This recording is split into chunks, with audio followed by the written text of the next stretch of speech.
La tormenta de nieve había rugido durante 3 días, bajando las temperaturas a 40 bajo cero. Y Salas Blackwell estaba temblando en la puerta de Darrell Hauptman, su propia cabaña ahora inhabitable a pesar de un fuego que había ardido continuamente durante 72 horas. Dentro, Verer estaba sentado cómodamente en mangas de camisa junto a una estufa que no había sido encendida en 18 horas. El interior mantenía una constante 68 grados, mientras que la cabaña de Silas apenas llegaba a 20. Antes de que nos adentremos, déjanos saber desde dónde nos estás viendo. Y si historias como esta te conmueven, pulsa el botón de suscripción porque el episodio de mañana revela una innovación aún más increíble que esta. Verer Hauptman había sobrevivido 7 inviernos en la naturaleza de Montana, atrapando castores a lo largo de los afluentes que alimentaban el río Yellowstone. Era metódico, cauteloso y notablemente competente en el peligroso trabajo de extraer pieles de arroyos congelados mientras evitaba las innumerables formas en que la frontera mataba a los hombres imprudentes. Pero la competencia y la cautela solo podían proteger hasta cierto punto. El invierno de 1852 le enseñaría a Verer que la supervivencia requería más que habilidad con trampas y rifles. Había llegado a América en 1844, dejando Baviera a los 19 años con poco más que las herramientas de su padre y el conocimiento de albañilería que había absorbido durante 5 años como aprendiz. Su padre, Johann Hauptmann, había sido un maestro albañil en la ciudad de Regensburg, especializado en las enormes estufas de azulejos que calentaban hogares en toda la región alpina. Verer había crecido viendo a su padre construir esas estructuras, aprendiendo la matemática de la masa térmica y la física de la retención de calor sin nunca llamarlo por esos nombres. Simplemente sabía que una estufa bien construida podía calentar una casa durante inviernos alpinos brutales con una fracción de la madera que consumían las chimeneas abiertas. Pero América no ofrecía trabajo para especialistas en tecnología de calefacción bávara. Verer se dirigió al oeste con miles de otros inmigrantes, eventualmente encontrando su camino en el comercio de pieles ya que las poblaciones de castores en las rocosas aún ofrecían oportunidades rentables para hombres dispuestos a arriesgarlo todo. Se asoció con Ernst Hauptmann en 1849, otro inmigrante alemán que había llegado al oeste 2 años antes. Establecieron una operación de trampeo a lo largo de un sistema remoto de arroyos en lo que más tarde se convertiría en el territorio suroccidental de Montana, lejos de asentamientos establecidos y puestos comerciales. Su asociación funcionaba bien. Ernst era gregario donde Verer era reservado, optimista donde Verer era analítico. Construyeron una cabaña de troncos estándar en el otoño de 1849, esquinas entalladas y relleno de barro, una simple chimenea de piedra, una pequeña ventana. Les tomó 4 días construirla. La cabaña mantenía fuera el viento y la lluvia adecuadamente. Proporcionaba refugio contra los elementos. Eso parecía suficiente. El invierno de 1850 a 1851 puso a prueba esa suposición. Las temperaturas bajaron a 20 bajo cero durante semanas seguidas. La chimenea consumía enormes cantidades de madera, pero proporcionaba calor solo a unos pocos pies de las llamas. Los rincones lejanos de la cabaña permanecían cerca del punto de congelación. Dormían en sus pieles y despertaban para encontrar agua congelada en tazas junto a sus camas. Ernst desarrolló una tos persistente que duró hasta febrero, pero sobrevivieron, y cuando llegó la primavera con su temporada rentable de trampeo, las dificultades del invierno se desvanecieron en una realidad aceptada. Verer nunca olvidó el frío, sin embargo. Recordaba su hogar de infancia en Regensburg, donde la estufa de azulejos de su familia mantenía cada habitación cómoda, incluso cuando la nieve se acumulaba 3 pies de profundidad afuera. El invierno de 1851 comenzó con una severidad inusual. La nieve llegó a principios de octubre, semanas antes de lo normal, y las temperaturas cayeron con una ferocidad que preocupaba incluso a los hombres de montaña experimentados. Verer y Ernst se habían preparado adecuadamente, acumulando leña y provisiones, asegurando sus líneas de trampas antes de que el suelo se congelara sólido, se instalaron en su cabaña, esperando las dificultades habituales de la vida invernal en la frontera. A mediados de noviembre, la tos de Ernst había regresado. Comenzó como una irritación menor, algo que descartó con su característico optimismo. Pero la tos se profundizó en las semanas siguientes, convirtiéndose en húmeda y dolorosa. Ernst comenzó a tener fiebres. Verer probó todos los remedios que conocía, hirviendo té de agujas de pino, manteniendo a Ernst caliente cerca de la chimenea, racionando su precioso whisky por sus supuestas propiedades medicinales. Nada ayudó. La cabaña permanecía brutalmente fría a pesar de un fuego que ardía continuamente. Verer alimentaba troncos en la chimenea cada 2 horas durante el día y la noche, observando impotente cómo la mayor parte del calor desaparecía por la chimenea, mientras Ernst temblaba bajo todas las pieles y mantas que poseían. La chimenea arrojaba calor directamente hacia adelante, dejando las paredes y el piso congelados. El frío irradiaba de cada superficie excepto el área inmediata frente a las llamas. El 3 de diciembre, la fiebre de Ernst alcanzó un pico peligrosamente alto. Se volvió delirante, hablando en alemán sobre su infancia en Hamburgo, llamando a su madre, sin reconocer a Verer en sus momentos lúcidos. Verer permaneció despierto 48 horas seguidas, manteniendo el fuego, tratando de mantener caliente a su compañero, observando impotente cómo la neumonía consumía la fuerza de Ernst. Ernst Hoffmann murió el 5 de diciembre de 1851 en una cabaña que apenas estaba más cálida que el desierto congelado afuera a pesar de un fuego rugiente. Verer se sentó junto al cuerpo de su amigo durante horas, escuchando el viento aullar a través de las grietas en el relleno, sintiendo el aire frío filtrarse a través de las paredes de troncos, entendiendo con absoluta claridad que esta cabaña había fallado en su propósito más básico. El refugio no significaba nada si no podía proteger contra el frío. Las paredes no significaban nada si no podían retener el calor. Enterró a Ernst 2 días después en una colina que dominaba el arroyo, rompiendo el suelo congelado con un pico, apilando piedras para marcar la tumba. La temperatura estaba a 25 bajo cero. Verer trabajó metódicamente, su mente ya girando en torno a un problema que lo obsesionaría durante los próximos 8 meses. Esa noche, solo en la cabaña, Verer alimentó el fuego y observó las llamas consumir madera con terrible ineficiencia.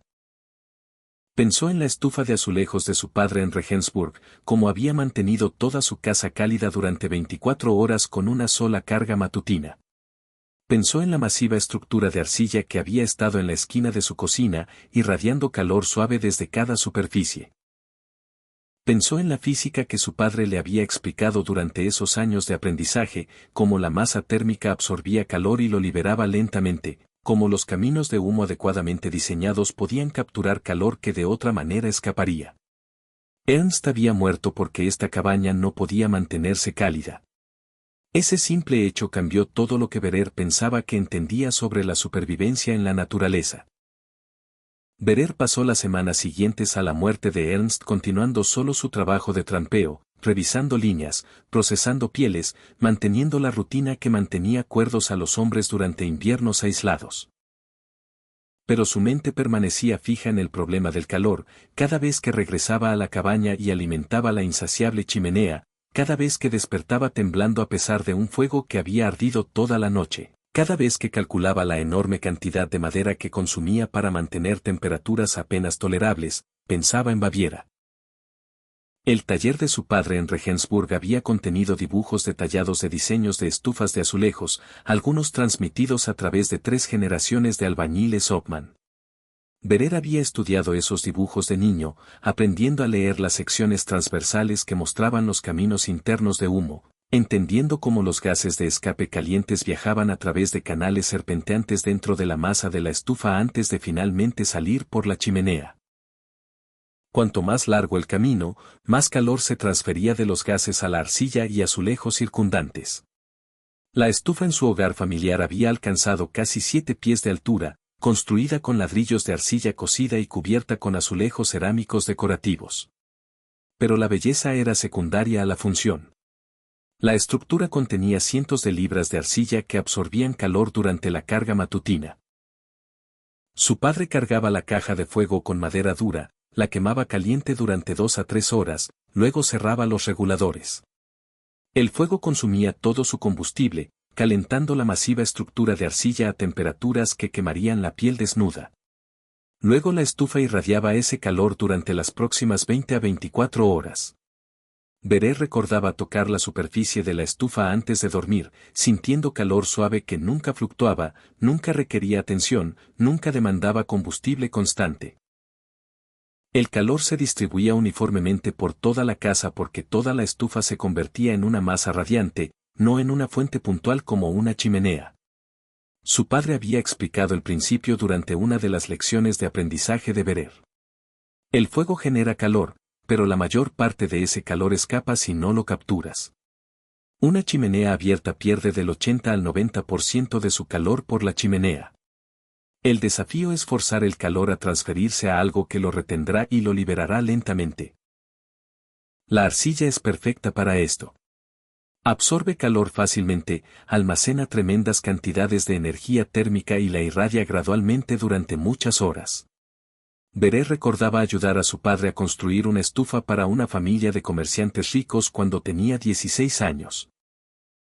Habían pasado 3 semanas en la construcción, colocando cuidadosamente ladrillos refractarios para formar la cámara de combustión, construyendo paredes internas que creaban un laberinto para los gases de escape, calculando las dimensiones precisas necesarias para un tiro adecuado.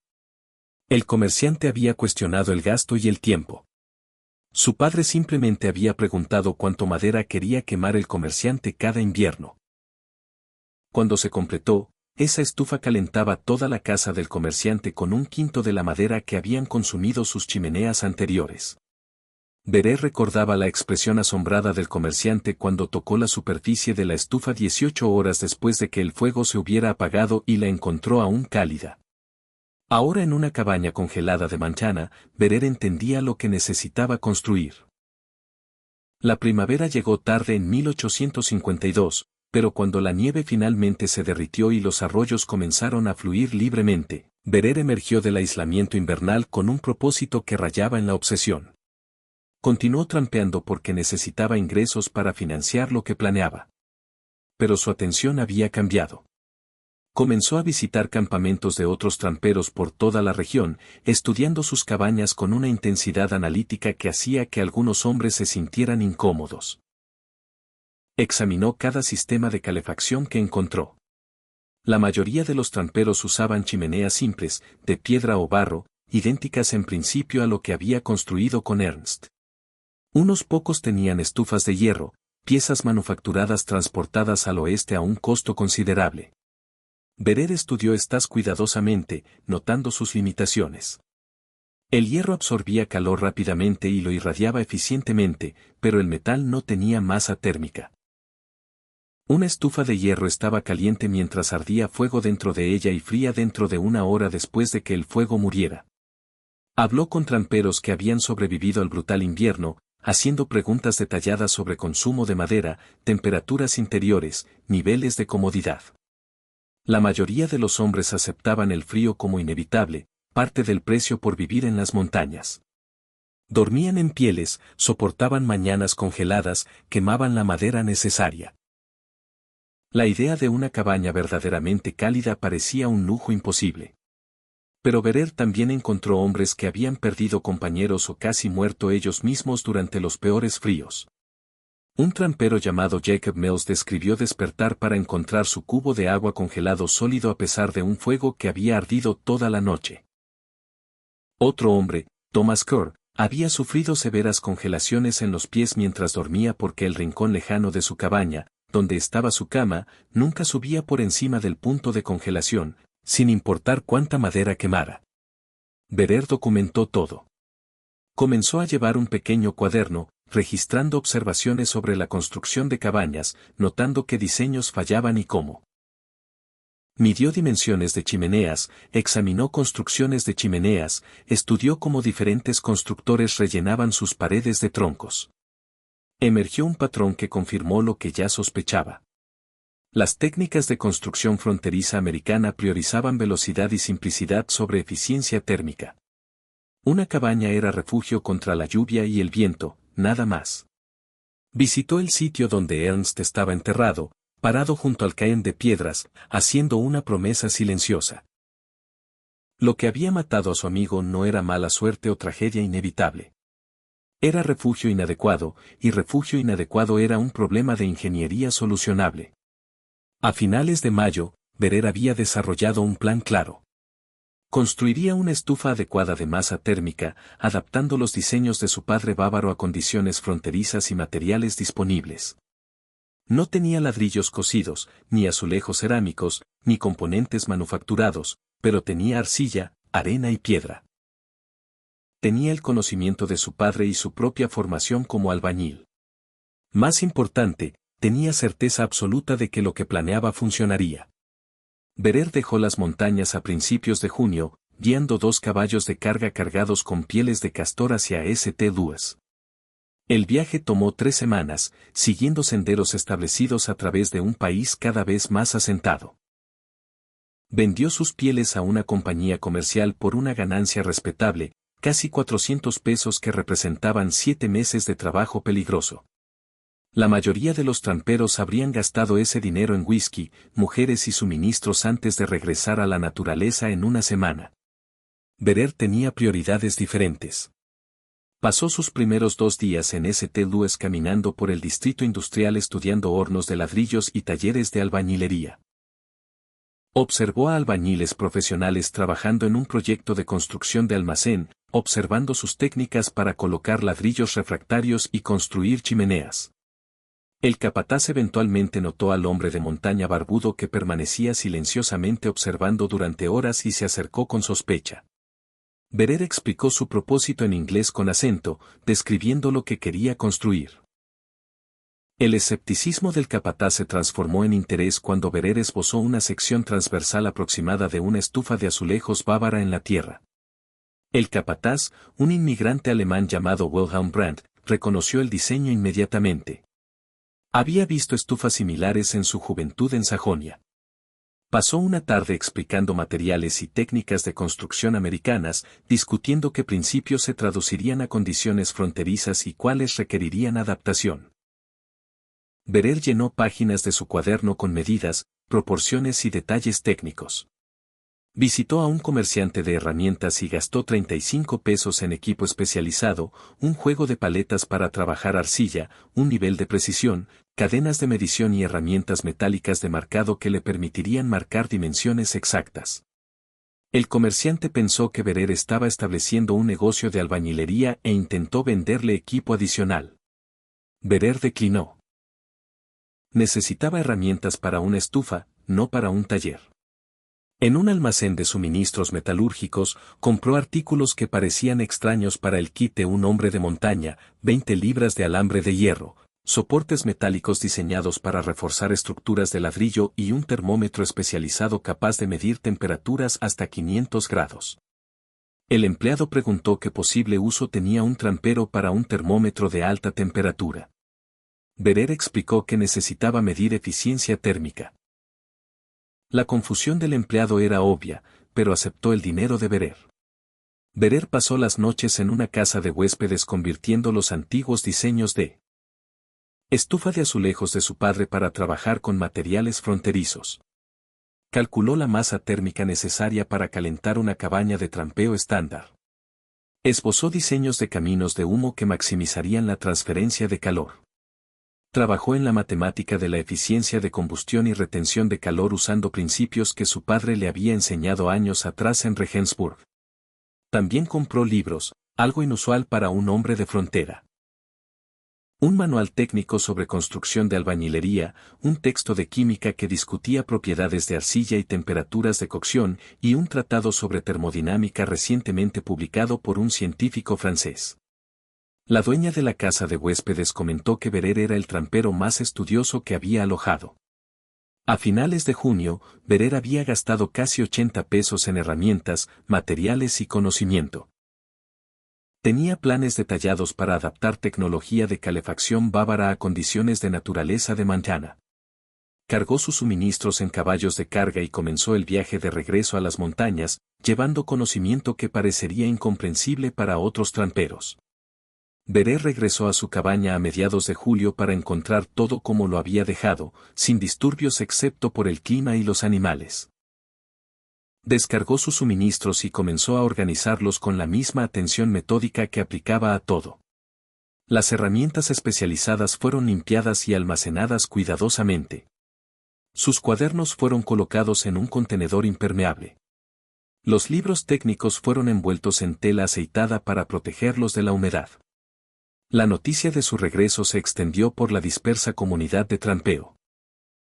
En una semana, Silas Blackwell llegó a la cabaña de Bherer con 2 tramperos más, curiosos sobre lo que Bherer había traído de la civilización. Silas era un hombre de montaña establecido, nacido en América, confiado en su conocimiento fronterizo y despectivo con las innovaciones de inmigrantes. Había trampeado estas montañas durante 12 años y se consideraba una autoridad en supervivencia en la naturaleza.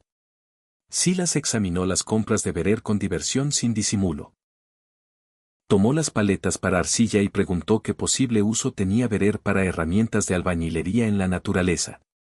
Bherer explicó que planeaba construir una estufa de calefacción usando principios de su aprendizaje en Baviera. Silas rió abiertamente. Señaló la chimenea de Bherer y preguntó qué tenía de malo la piedra y el fuego que había funcionado para cada trampero en el territorio. Bherer intentó explicar masa térmica y retención de calor. Silas interrumpió, diciendo que no necesitaba una conferencia de alguien que había dejado congelarse a su compañero. El comentario era cruel e injusto, pero reflejaba una actitud común. La muerte de Ernst era vista como un fracaso de Bherer para mantener fuego adecuado, no como evidencia de que el sistema de calefacción en sí era inadecuado. Los otros tramperos examinaron el termómetro y los libros técnicos de Bherer con confusión. Uno preguntó si Bherer planeaba convertirse en maestro de escuela en lugar de trampero. Otro sugirió que el aislamiento del invierno había afectado la mente de Bherer, haciéndole gastar dinero en equipo inútil. Silas declaró que Bherer se daría cuenta de su error cuando llegara el invierno y descubriera que herramientas elegantes no mantenían caliente a un hombre. Bherer no discutió. Había aprendido durante sus años en América que algunos hombres solo creerían lo que pudieran ver con sus propios ojos. Las palabras no significaban nada contra suposiciones establecidas. Simplemente agradeció su visita y regresó a sus preparativos. Después de que se fueron, Bherer podía oír la voz de Silas llevando a través del valle del arroyo, contando en voz alta la historia del loco Verro Hauptmann, que pensaba que libros y paletas sobrevivirían al invierno de Montana. El escarnio había comenzado, y Bherer sabía que se intensificaría a medida que avanzara su proyecto. Pasó la semana siguiente explorando ubicaciones para depósitos de arcilla. Necesitaba tipos específicos de arcilla, diferentes del simple barro usado para rellenar. Buscó en bancos de ríos y cortes, probando muestras rodándolas entre sus palmas, verificando plasticidad y textura. Su padre le había enseñado cómo identificar buena arcilla por tacto, y ese conocimiento le servía ahora. Encontró lo que necesitaba a 3 millas río arriba, un depósito profundo de arcilla gris expuesto donde el arroyo había socavado su banco durante las inundaciones de primavera. Bherer estableció un campamento cerca del depósito de arcilla y comenzó el laborioso proceso de extracción y prueba. Cavó en el banco con una pala, removiendo arcilla en grandes trozos que llevaba de vuelta a su cabaña en sacos de lona. Cada carga pesaba 40 a 50 libras, y el viaje de ida y vuelta tomaba la mayor parte de un día. Necesitaba cientos de libras de arcilla para lo que planeaba construir, pero la cantidad sola era insuficiente. La arcilla variaba dramáticamente en calidad y propiedades. Algunas arcillas se agrietaban al secarse, algunas carecían de la plasticidad necesaria para moldear a mano, algunas contenían demasiado material orgánico que crearía puntos débiles. Bherer necesitaba desarrollar una mezcla que sobreviviera al estrés térmico de ciclos repetidos de calentamiento y enfriamiento mientras proporcionaba máxima masa térmica. Comenzó pruebas sistemáticas. Mezcló arcilla con arena en proporciones variables desde arcilla pura hasta mitad arena y mitad arcilla. Agregó paja picada a algunas mezclas, creando un material compuesto similar a lo que su padre había usado. Formó muestras de prueba en pequeños ladrillos, marcando cada uno con notas rayadas indicando su composición. Luego los dejó secar durante una semana al sol de verano. Las muestras secas revelaron problemas inmediatos. La arcilla pura se agrietó severamente al evaporarse la humedad. Las mezclas altas en arena se desmoronaron al manipularlas. Verer ajustó proporciones, agregando más o menos arena, variando el contenido de paja, probando diferentes velocidades de secado. Creó docenas de ladrillos de muestra, cada uno ligeramente diferente, cada uno enseñándole algo sobre el comportamiento del material. Después de que las muestras se secaron completamente, Verer las sometió a pruebas térmicas. Construyó un pequeño fuego y colocó ladrillos directamente en las llamas, monitoreando cómo respondían al calor intenso. Algunos se agrietaron inmediatamente. Otros parecían estables pero se desmoronaron al enfriarse rápidamente. Verer documentó cada fracaso, entendiendo que cada mezcla fallida le enseñaba qué evitar.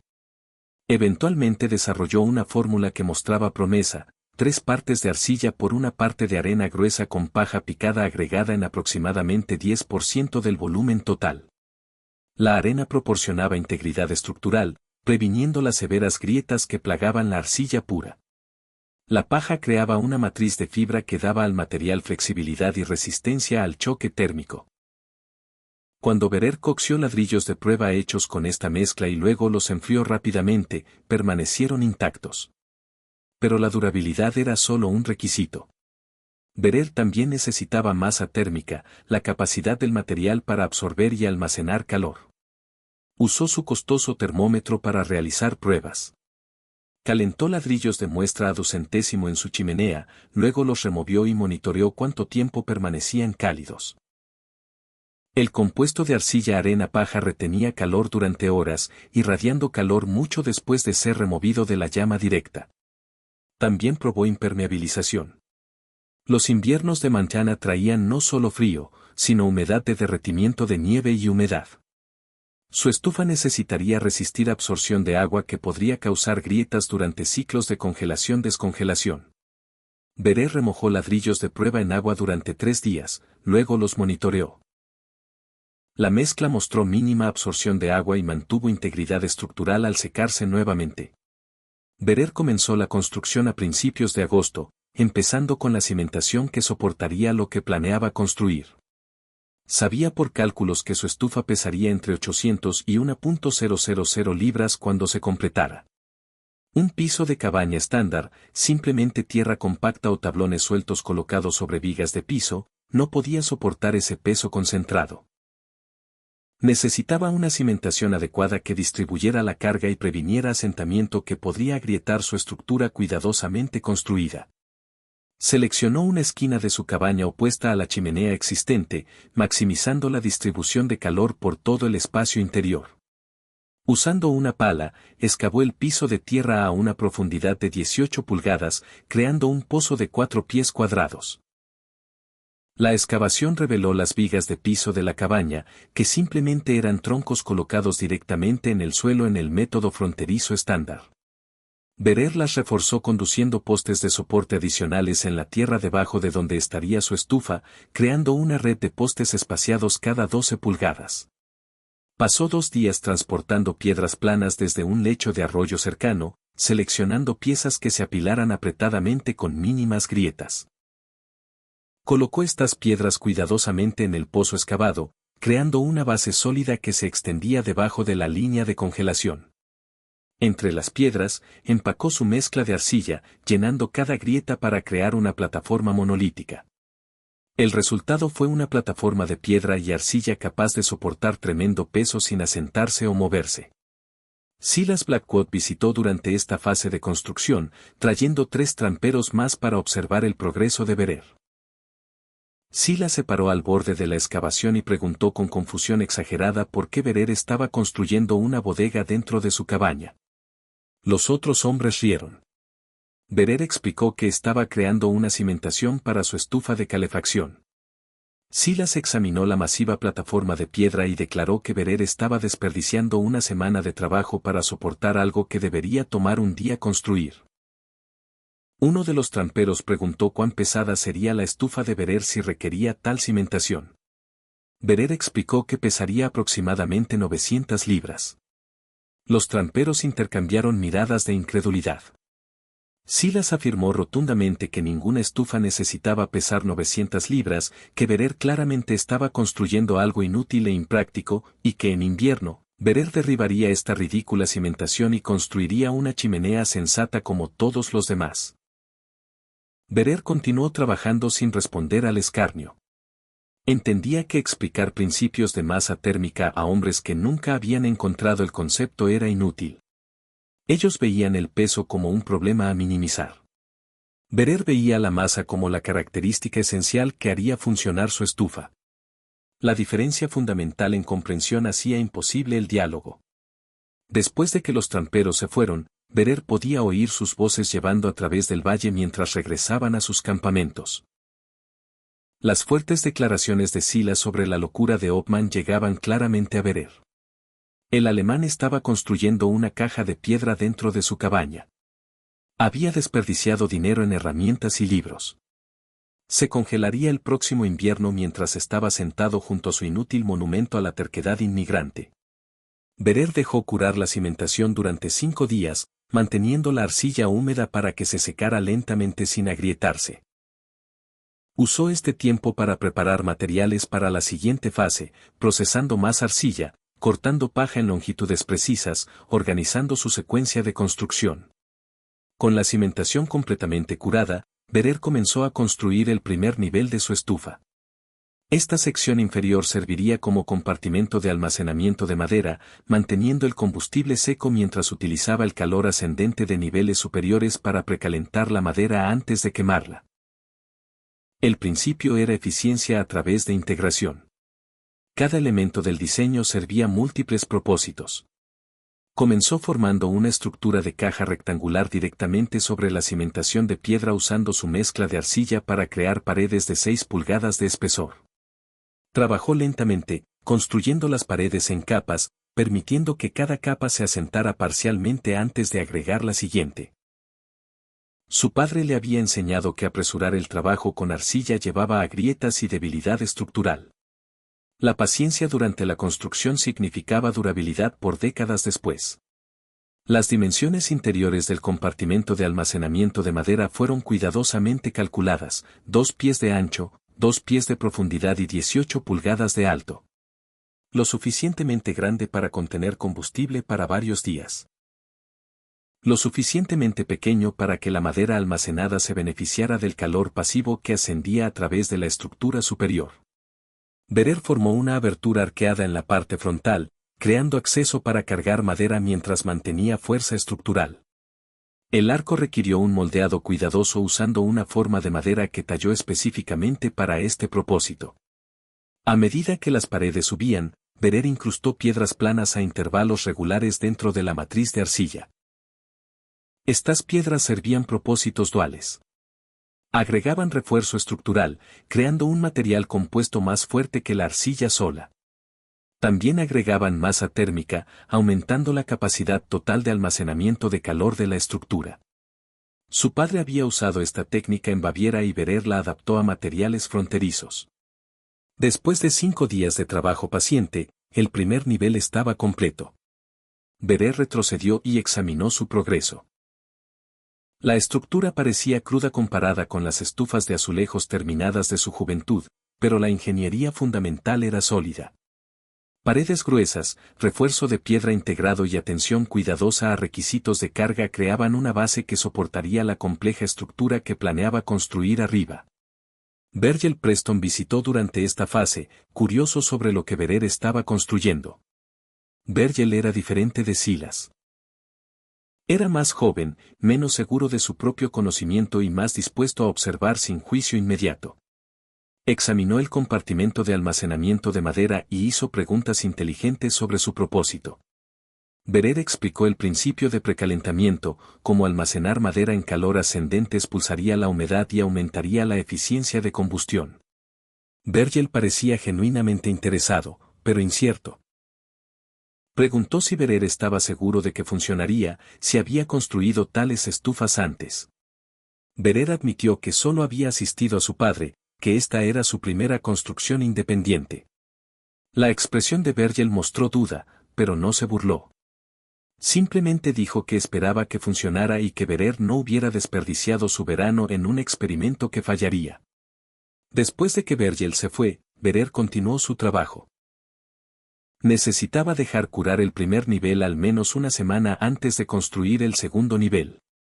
Agregar peso demasiado rápido comprimiría la arcilla aún húmeda debajo, causando distorsión y potenciales grietas. La construcción requería paciencia, permitiendo tiempos de curado adecuados entre fases. Berer usó este periodo de espera productivamente, preparando materiales para el crítico segundo nivel que contendría la caja de fuego y el horno de pan. El segundo nivel representaba el corazón del diseño de Berer. Esta sección contendría tanto la caja de fuego primaria como el horno de pan lateral, compartiendo masa térmica y operando a la misma altura vertical. El desafío de ingeniería era crear dos cámaras funcionales que utilizaran calor eficientemente mientras mantenían integridad estructural. Berer pasó 3 días revisando sus notas y esbozos antes de comenzar la construcción, asegurándose de entender cada detalle de lo que planeaba construir. Comenzó construyendo las paredes externas hacia arriba desde el primer nivel, manteniendo el espesor de 6 pulgadas que proporcionaba la necesaria masa térmica. A medida que estas paredes subían 12 pulgadas, Berer comenzó a formar las divisiones internas que separarían la caja de fuego del horno de pan. Esta pared interna era crítica. Necesitaba ser lo suficientemente gruesa para servir como masa térmica, permitiendo que el calor de la caja de fuego irradiara hacia la cámara del horno, pero no tan gruesa que consumiera espacio interior excesivo. Berer se decidió por 4 pulgadas para la pared divisoria. La construyó cuidadosamente, asegurando alineación vertical perfecta y superficies lisas. La mezcla de arcilla para esta pared incluía ligeramente más arena que su fórmula estándar, proporcionando estructural adicional ya que esta pared soportaría carga desde arriba mientras experimentaba diferenciales de temperatura extremos entre el lado de la caja de fuego y el lado del horno.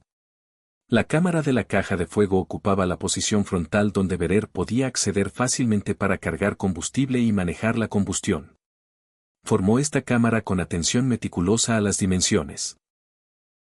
14 pulgadas de ancho, 16 pulgadas de profundidad y 12 pulgadas de alto, lo suficientemente grande para contener cargas sustanciales de combustible, lo suficientemente pequeña para concentrar calor efectivamente. El piso de la caja de fuego fue formado con piedras planas incrustadas en arcilla, creando una superficie que podía soportar contacto directo con llama por años. Berer creó la abertura de la caja de fuego usando otra forma de madera cuidadosamente tallada, moldeando una entrada arqueada de 10 pulgadas de ancho y 8 pulgadas de alto. Esta abertura eventualmente recibiría una puerta metálica, uno de los pocos componentes manufacturados que planeaba incorporar. Por ahora, la forma de madera mantenía la forma del arco mientras la arcilla circundante curaba. La cámara del horno de pan al lado de la caja de fuego requirió construcción igualmente cuidadosa. Berer formó el espacio con un interior que medía 12 pulgadas de ancho, 14 pulgadas de profundidad y 10 pulgadas de alto. Ligeramente más pequeño que la caja de fuego, pero adecuado para hornear pan y cocinar comida. La abertura del horno miraba hacia el lado de la estufa, posicionada donde Berer podía acceder fácilmente mientras operaba la caja de fuego.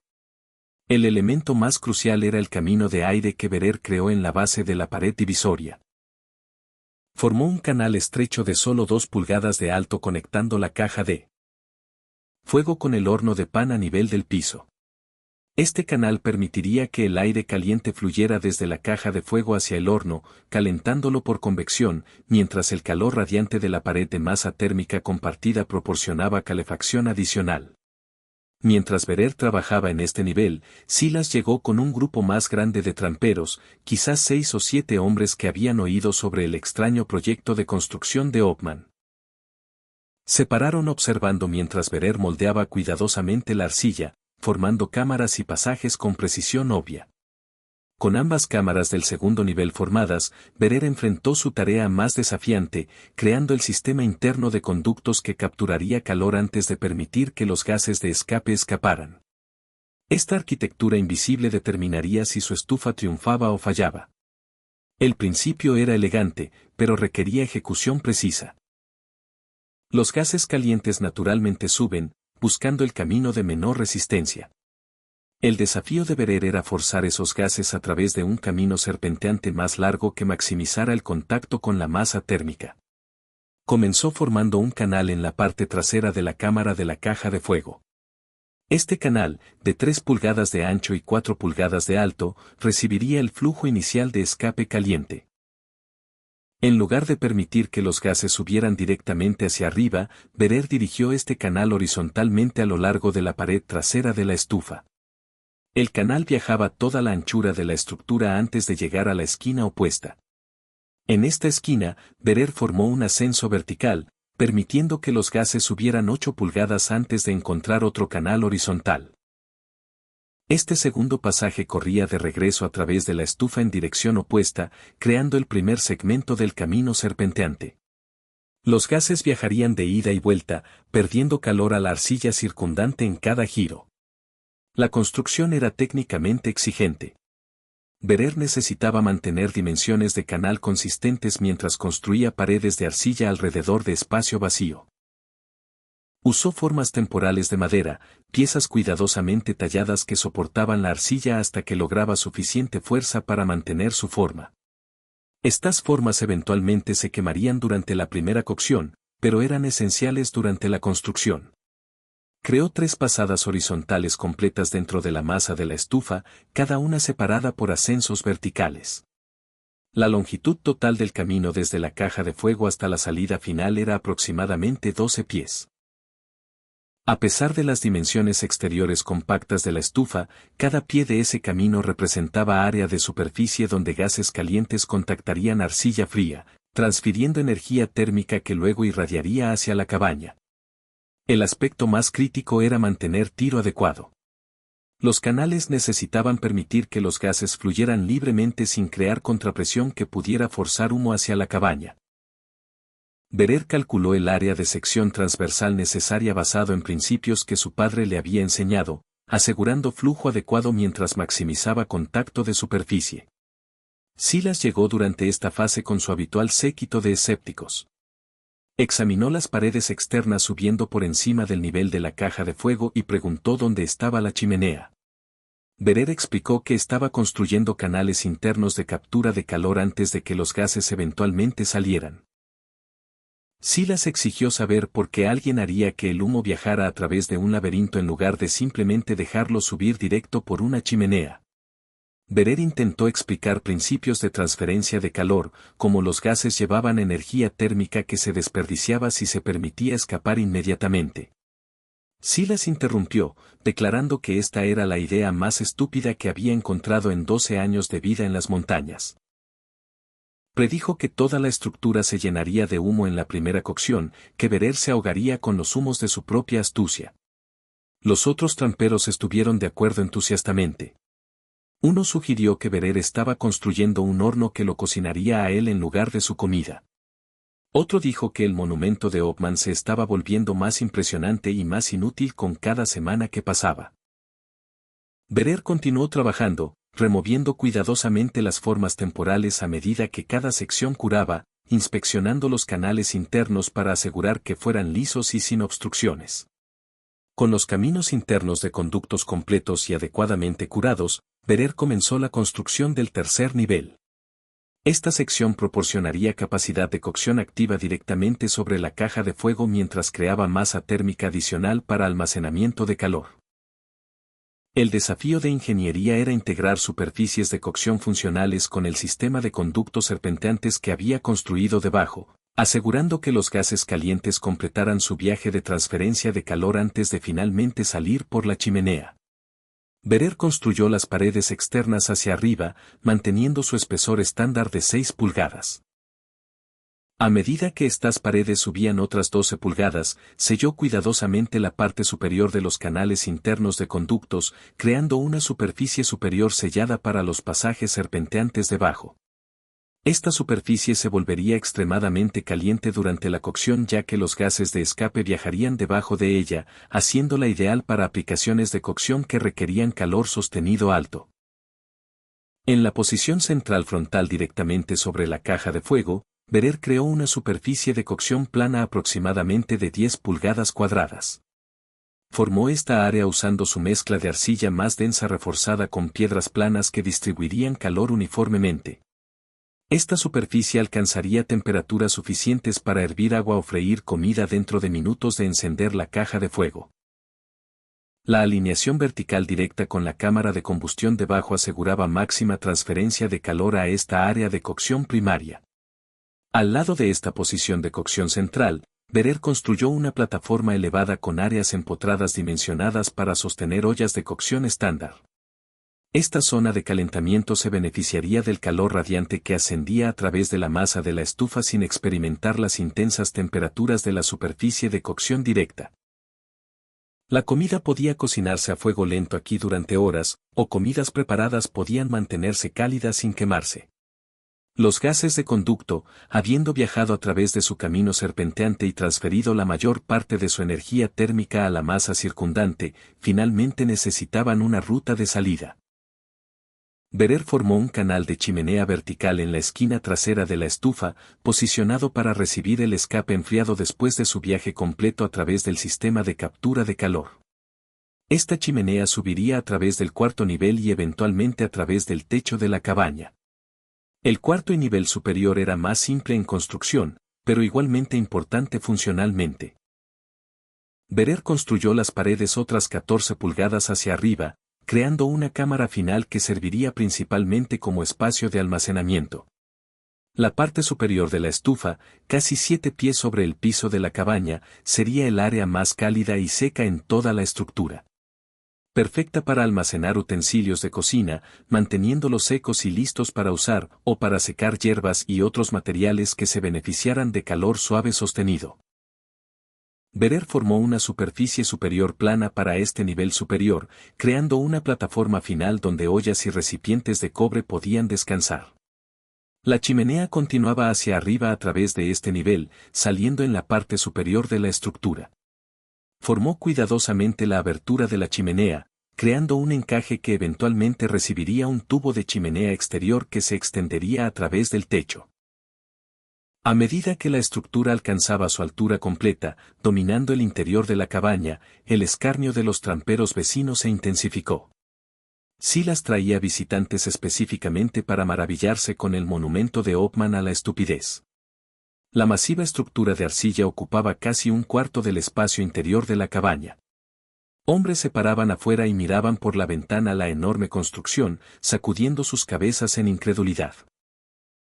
Un trampero calculó que Verer había pasado al menos 8 semanas en construcción cuando una chimenea de piedra servible requería 3 días.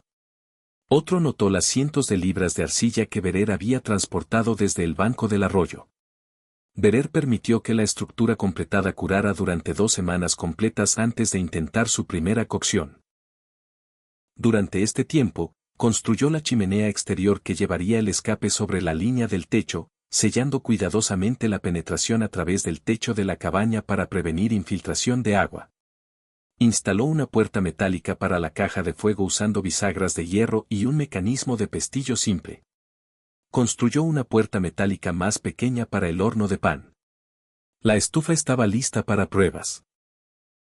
El 23 de septiembre de 1852, Verer cargó la caja de fuego con astillas y ramas pequeñas, construyendo un fuego modesto para comenzar el proceso de curado. Fuegos grandes en albañilería nueva podían causar choque térmico y grietas. Las cocciones iniciales necesitaban ser suaves, expulsando gradualmente humedad residual de la arcilla mientras evitaban extremos de temperatura repentinos. Verer encendió las astillas y retrocedió para observar. El humo subió del fuego como se esperaba. Durante aproximadamente 30 segundos, todo pareció funcionar correctamente. Luego el humo comenzó a filtrarse de grietas en la estructura de arcilla. En 2 minutos, toda la cabaña se llenó de humo acre. Verer abrió la puerta y ventanas, tomó un cubo de agua y extinguió el fuego.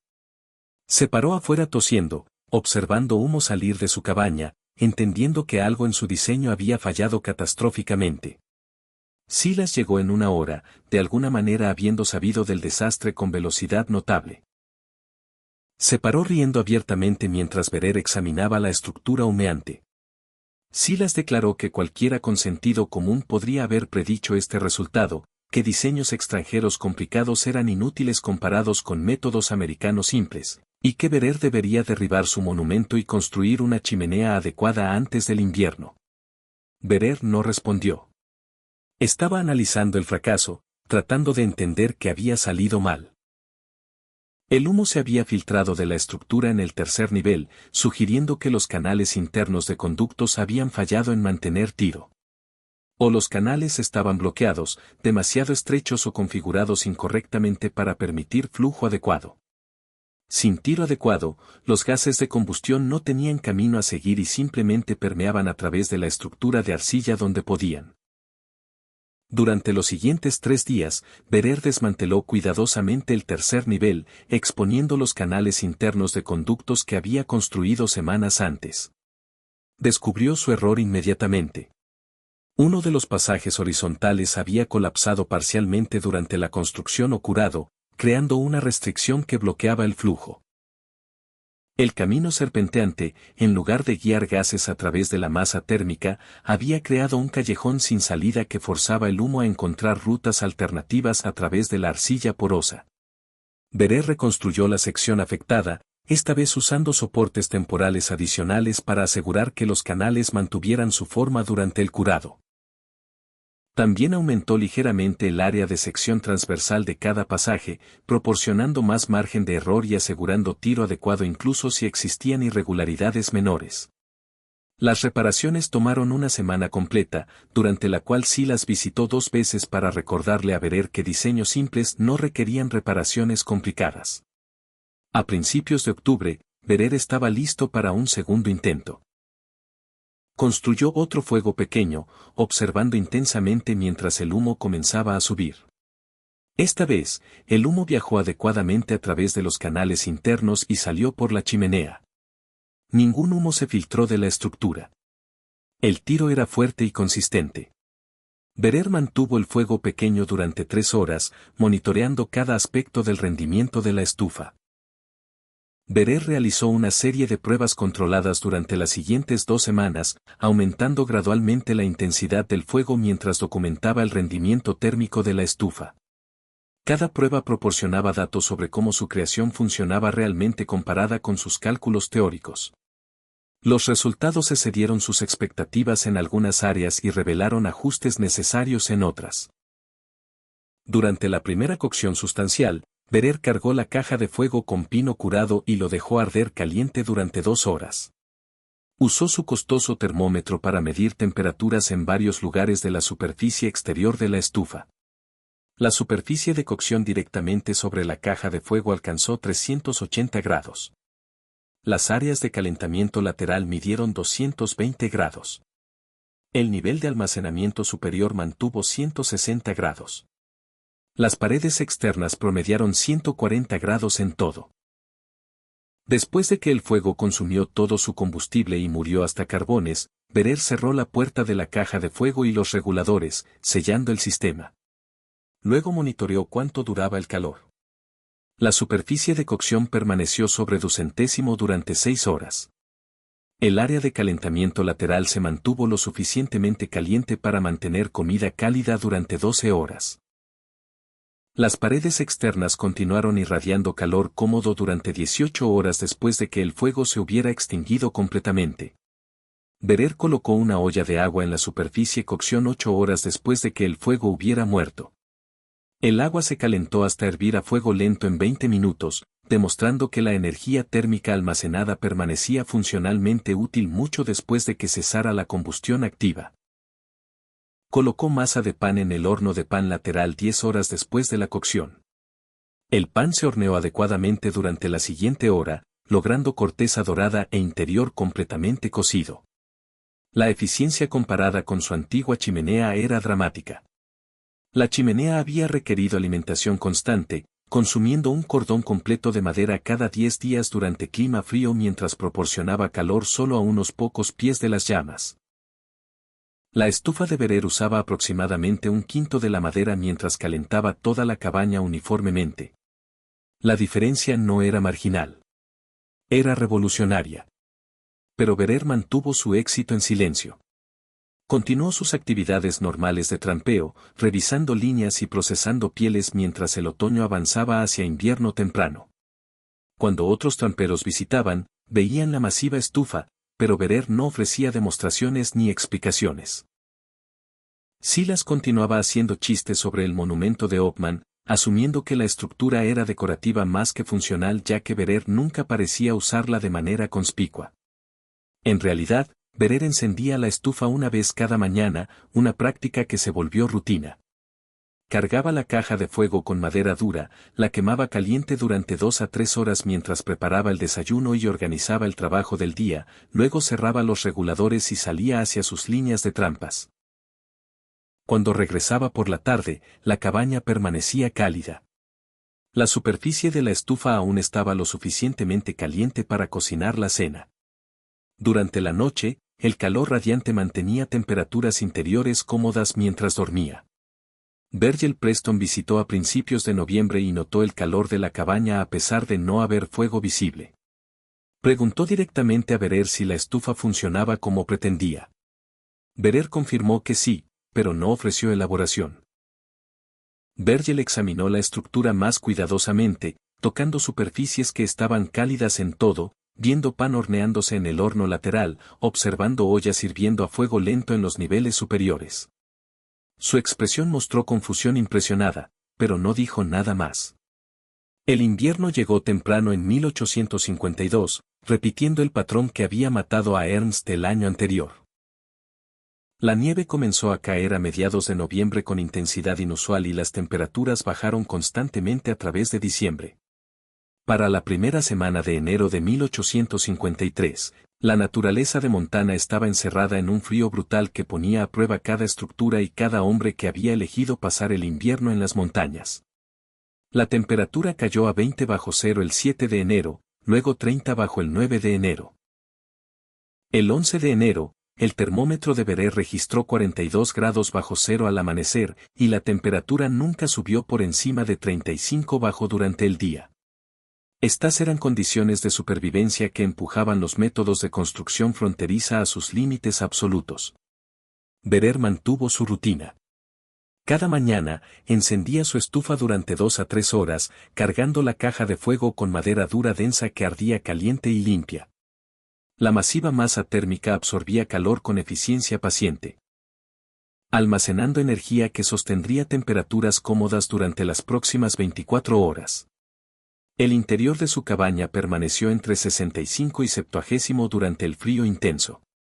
Trabajaba en mangas de camisa, dormía sin pieles excesivas y continuaba sus actividades diarias sin la lucha desesperada contra el frío que caracterizaba la supervivencia invernal para la mayoría de los hombres de montaña. Otros tramperos enfrentaban una realidad diferente. La cabaña de Salas Blackwell, construida con construcción estándar y calentada por una chimenea de piedra convencional, se convirtió en un campo de batalla desesperado contra el frío. Silas quemaba madera continuamente, alimentando su chimenea cada 2 horas durante el día y la noche. El fuego consumía enormes cantidades de combustible, sin embargo el interior de la cabaña apenas alcanzaba 30 grados, incluso con llamas rugiendo constantemente. La chimenea arrojaba calor directamente hacia afuera en un cono estrecho, dejando la mayoría de la cabaña congelada. La humedad de respirar y cocinar se condensaba en las paredes y se congelaba instantáneamente, creando capas de hielo interior. Silas dormía en todas las pieles que poseía, posicionado lo más cerca posible de la chimenea sin arriesgar quemaduras. Aún así despertaba temblando cada pocas horas para alimentar más madera a las llamas insaciables. Para el tercer día de temperaturas de 40 bajo, Silas había agotado su pila de leña cuidadosamente preparada a la mitad. A su tasa actual de consumo, se quedaría sin leña en una semana, enfrentando la elección de dejar la cabaña para cortar más madera en frío mortal o permitir que su fuego muriera y aceptar las consecuencias. Otros tramperos por toda la región enfrentaban cálculos similares. La situación de Doyle Preston era igualmente desesperada. Su cabaña estaba ligeramente mejor aislada que la de Silas, pero su chimenea más pequeña proporcionaba aún menos calor. Virgil pasó el frío intenso esencialmente viviendo dentro del alcobe de su chimenea, dejando esa zona cálida solo cuando era absolutamente necesario. Su cubo de agua se congeló sólido a pesar de estar a 5 pies del fuego. Sus suministros de comida almacenados contra las paredes exteriores de la cabaña se congelaron duros como piedra. En la tarde del 13 de enero, con temperaturas aún rondando los 38 bajo cero, Salas Blackwood tomó una decisión que validaría todo lo que Berer había construido. Se envolvió en pieles, dejó su cabaña con su fuego rugiente y caminó a través de la oscuridad congelada hacia la cabaña de Darrell Hauptmann.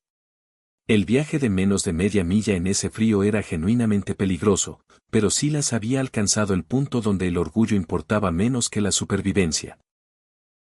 Silas golpeó la puerta de Berer con manos tan frías que apenas podía formar un puño. Berer abrió la puerta inmediatamente, y aire cálido salió hacia la noche congelada.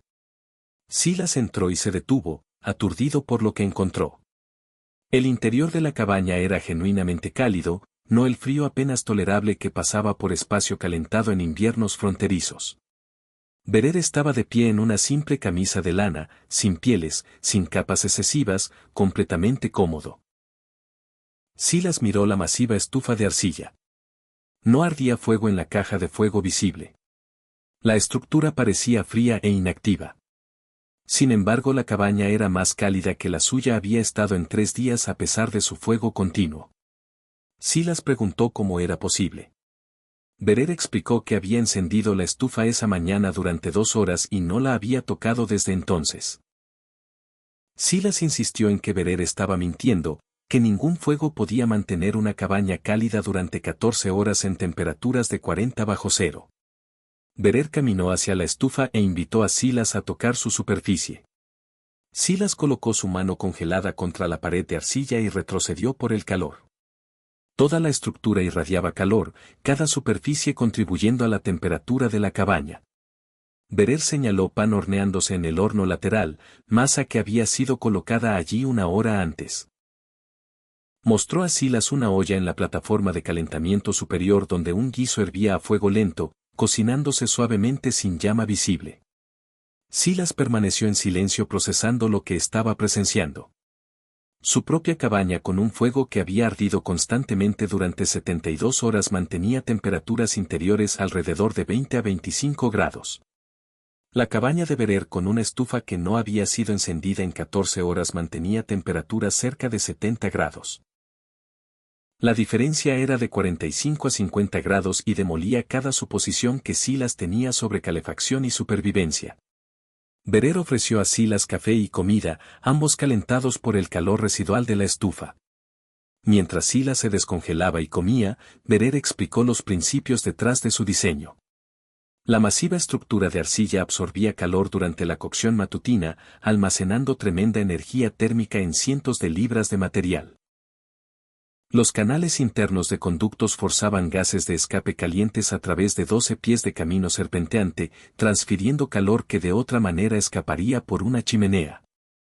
El resultado era eficiencia extrema, capturando 70 a 80% de la energía de combustión en lugar de perderla.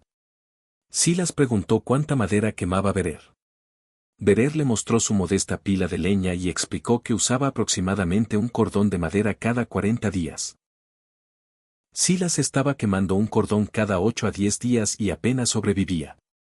La ventaja de eficiencia era 6:1 y significaba la diferencia entre consumo desesperado de combustible y sostenibilidad cómoda.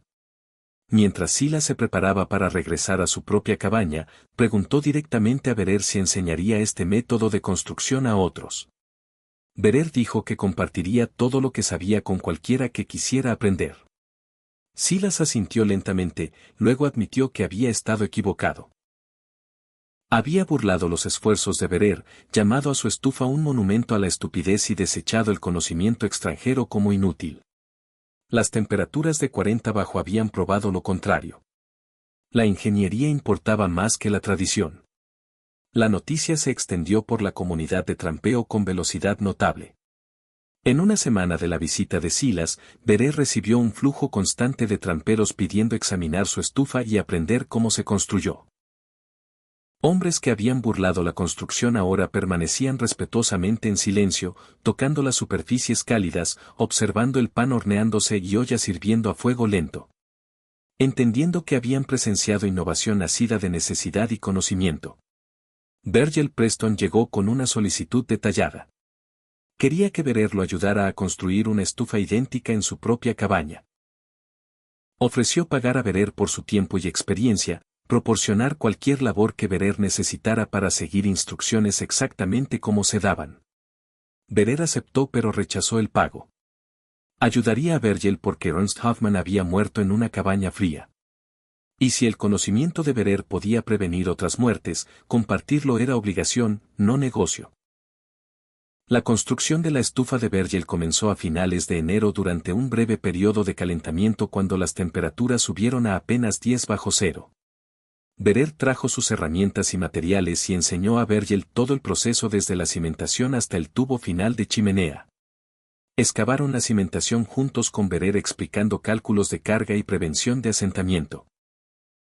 Transportaron arcilla del depósito probado de Berer con Berer enseñando cómo identificar buen material por textura y plasticidad. El proceso de construcción tomó 5 semanas, más lento que la construcción original de Berer porque enseñar requería tiempo adicional para explicación y demostración. Berer mostró a Virgil cómo mezclar arcilla, arena y paja en proporciones adecuadas. Explicó principios de masa térmica y física de transferencia de calor en términos prácticos que un trampero sin educación formal podía entender.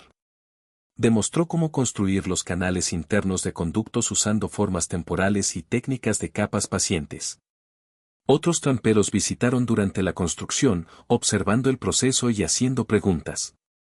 Berer respondió todo abiertamente, a veces esbozando diagramas en la tierra para ilustrar principios difíciles de transmitir con palabras. Algunos hombres tomaron notas, otros simplemente observaron y absorbieron información a través de la observación. Silas Blackwood llegó a mediados de febrero y sorprendió a todos al disculparse públicamente con Berer. Admitió que había estado equivocado al burlarse de los esfuerzos de Berer, equivocado al desechar conocimiento de diferentes tradiciones y equivocado al asumir que los métodos americanos eran automáticamente superiores. Preguntó si Berer lo ayudaría a construir una estufa similar. Berer aceptó. Para principios de marzo, 3 estufas estaban en construcción en diferentes cabañas por toda la región. Berer viajaba entre sitios, revisando progreso, corrigiendo errores, enseñando refinamientos que había aprendido a través de su propia experiencia. Los tramperos construyendo estas estufas eran estudiantes cuidadosos, entendiendo que su supervivencia invernal podría depender de acertar los detalles. La estufa de Virgil se completó a principios de marzo y se probó exitosamente. El rendimiento igualó al original de Berer calentando la cabaña de Virgil a temperaturas cómodas con consumo mínimo de madera. Virgil expresó gratitud que iba más allá de las palabras, entendiendo que Berer le había dado conocimiento que cambiaría fundamentalmente su experiencia fronteriza. Para cuando llegó la primavera y la temporada de trampeo se reanudó, 7 estufas estaban completadas o en construcción. El diseño se conoció entre los tramperos como estufa Hoffmann, nombrada por el inmigrante alemán que había traído tecnología de calefacción bávara a la naturaleza de Montana. Berer Hoffmann continuó trampeando a través de los 1850s, eventualmente ahorrando suficiente dinero para comprar un pequeño rancho en el territorio de Oregón. Dejó las montañas en 1859, se casó con una viuda llamada Catherine Mueller en 1860 y vivió tranquilamente como ranchero y albañil ocasional. Construyó varias estufas de calefacción más para colonos en Oregón, siempre usando su diseño probado, siempre rechazando beneficiarse excesivamente de conocimiento que consideraba esencial para la supervivencia. Murió en 1879 a los 54 años de neumonía, la misma enfermedad que había matado a Ernst Hoffmann. Catherine lo enterró en su propiedad del rancho bajo un roble que había plantado años antes. Su lápida listaba su nombre y fechas, pero no mencionaba su innovación ni las vidas que su conocimiento había salvado. Pero en las montañas de Montana, Wyoming y los territorios de Dakota, el legado de Berer persistía en forma física. Las estufas que había construido continuaban funcionando décadas después de su muerte, su masiva masa térmica aún absorbiendo e irradiando calor con la eficiencia que había diseñado. Tramperos que nunca habían conocido a Berer construían variaciones de su diseño, transmitiendo conocimiento de construcción a recién llegados a través de demostración y explicación. El nombre estufa Hoffman eventualmente se desvaneció del uso común, reemplazado por términos genéricos como calefactor de albañilería o estufa de masa térmica. Pero los principios esenciales que Verer había introducido permanecían incrustados en prácticas de construcción fronteriza. Colonos moviéndose al oeste en los 1860s y años 70 encontraron estos diseños y reconocieron su superioridad. Algunos construyeron sus propias versiones. Otros contrataron albañiles familiarizados con la técnica. Para los 1880s, variaciones del diseño de Verer aparecían por toda la frontera norte. Cada una adaptada a materiales locales y necesidades específicas, pero todas compartiendo la arquitectura fundamental que había desarrollado. Gruesas paredes de masa térmica, caminos internos de conductos serpenteantes, funcionalidad multinivel. La ingeniería que había parecido extranjera y innecesariamente compleja en 1852 se convirtió en sabiduría aceptada para 1880. Historiadores modernos estudiando supervivencia y métodos de construcción fronteriza ocasionalmente encuentran referencias a estos primeros calefactores de albañilería, notando su ingeniería sofisticada y ventajas de eficiencia. Pocos registros históricos mencionan a Darrell Hauptmann por nombre. Su innovación se extendió orgánicamente a través de demostración y necesidad más que a través de documentación formal o protección de patente. La historia de la estufa de Verer ilustra una verdad fundamental sobre innovación fronteriza. Las mejores soluciones a menudo venían de adaptar conocimiento de otras culturas y tradiciones más que asumir que los métodos americanos establecidos eran óptimos. Verer no inventó la calefacción de masa térmica. Simplemente reconoció que la tecnología bávara desarrollada durante siglos para sobrevivir inviernos alpinos podía adaptarse a condiciones de montana usando materiales locales y métodos de construcción fronterizos. Su legado no fue fama ni riqueza. Fue calor en cabañas dispersas a través de miles de millas de naturaleza, eficiencia de combustible que hacía la supervivencia invernal sostenible más que desesperada, y la satisfacción silenciosa de resolver un problema que había matado a su amigo más cercano. Y si historias como esta te conmueven, suscríbete a Wild West Love by Eve porque el episodio de mañana revela una innovación aún más increíble que esta.